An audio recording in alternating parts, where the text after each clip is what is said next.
Nangingay at nagbarikada ang mga preso ng Malabon City Jail dahil sa umunay pangmamaltratong nararanasan nila.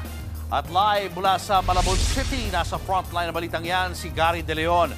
Gary, ano-ano ang panawagan ng mga nakakulong dyan? Pilis nag-noise barrage nga, tapos kinugtog nga ng mga PDL itong Malabon City Jail. Tanging hiling lang naman ng mga preso, pagkain.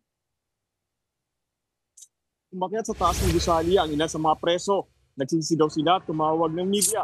Ang iba sa mga pasilyo nagprotesta. Ilang oras sumisigaw ang mga PDL habang hawak ang bandera kung saan nakasulat ang kanilang mga hinaing. Ang sabi ng mga preso, kung minsan ay di sila binibigyan ng tamang pagkain. Kung mabigyan man daw, hindi raw makakain ng pagkain nila. Mas masarap pa raw ang pagkain ng baboy. Tutulin daw ang mga PDL sa mamamalakad ng bagong warden ng City Jail. Naigpit din daw na ang pagpapatupad nila sa mga dadalaw. Nanginginig din daw ng 150 pesos sa mga dalaw ng preso para daw sa pagkain.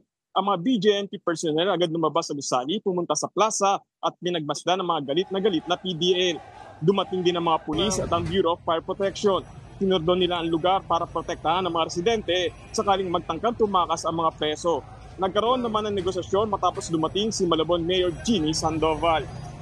Gigi, sa ngayon ay maayos na yung sitwasyon dito sa Malabon City Jail. No? Isa sa mga naging negosasyon ay yung pag-ayos nga ng pagkain. Sinibak din yung warden ng City Jail. At sa mga nagtatanong, ano nga ba yung klase ng pagkain na nireklamo ng mga kababayan nating PDL? Ito raw yung upo na maraming sabaw. Bagamat 75 pesos per head ang budget nila sa pagkain per day. Julius.